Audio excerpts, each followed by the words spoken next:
step 2 is I need to identify how I can solve their problem, or how we have solved employers' problems generally.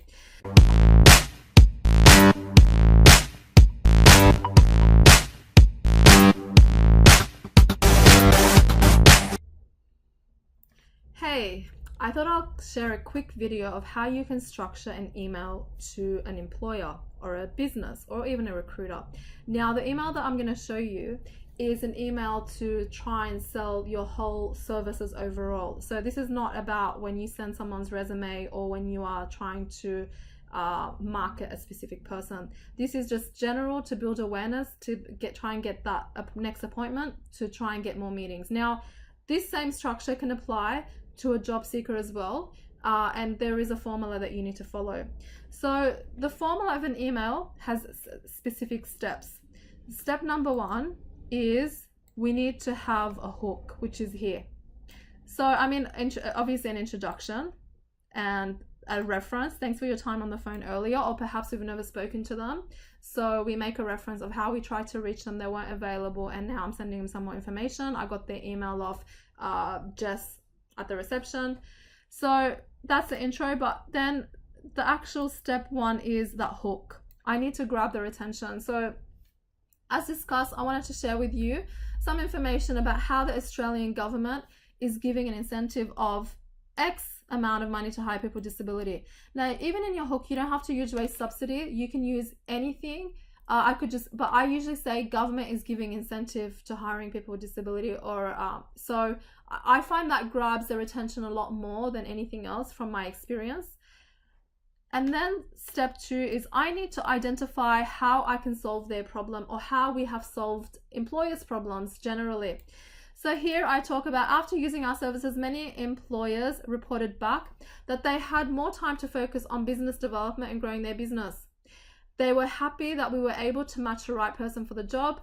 They were now considered an equal opportunities employer, and this boosted their reputation and brand, and they were able to make a difference and give back. Now, you don't have to use those same solutions. You can use anything else that you want, but it's important to identify how you either solved it or how you can solve it. Now, if you are talking about a specific job seeker, you can put the same bullet points and talk about how this job seeker can solve their problem. And then step 3, I put a study in, or a story, either a small story about somebody that we've helped or an employer that has used the service, or a study about hiring people with disabilities.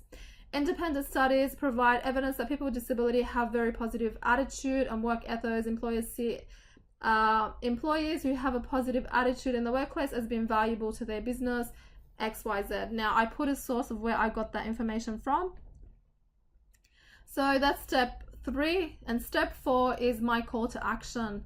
This is where I need to try and either put information, click here to find out more information, or I can put my calendar information where click here to book a 20-minute discovery meeting with me, or to book a meeting with me, a no obligation meeting. So I would love to show you how your company can implement an equal opportunities workplace, as well as take time off your hands to do what's important. Please click here for to book a 20-minute no obligation meeting with me.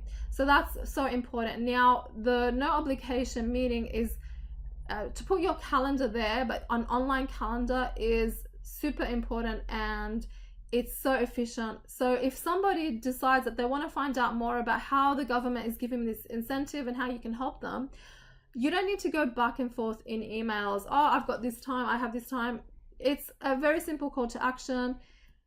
They click here and it takes them to a calendar. Now, I use Calendly, and Calendly is amazing. Like, there's a free version of it. So they look at the times, they look at the dates you're available.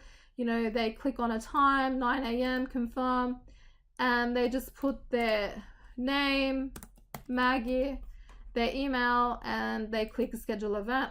It sends them an email, it goes straight into their calendar, and that sends them a reminder, and it goes into your calendar as well. So it's that simple in regards to Calendly. So let's go back to the email. In regards to this email, one of the most important steps is the last step is your signature. every time you send out an email, you have to think about that signature at the bottom is like giving out a business card. So if you send out 20 emails in the day, you have essentially given 20 digital business cards your business card. And I would put a photo, because I got this brilliant advice from a sales guru who said to me, once he started putting his photo, people were more responsive because they felt more of a connection and there was a face to that email. It didn't seem like spam. Also here, you put your connect with me on LinkedIn, because you also want to put them to continue that relationship with them. Find us on Facebook, so put your business Facebook, etc. Put a link here to all of the services that you provide, and here is your website. Okay, so do remember, step 1 is a hook. Step 2 is how you can solve, or how you have solved their problems. Step 3, either a story or a study. Step 4 is a call to action, either find out more information here, book here, or click on my calendar. And the last step is make sure you have a good, this is probably not the best signature, I need to improve my signature, but have a signature with a lot of information about you and your services as well.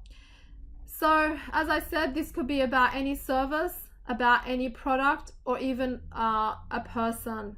You use that same formula, and you can have an attachment with more information, or you can have your candidates, you can have their actual resume ready to go. So I hope that this information helps. If you do have any questions, do reach out, and thanks a lot.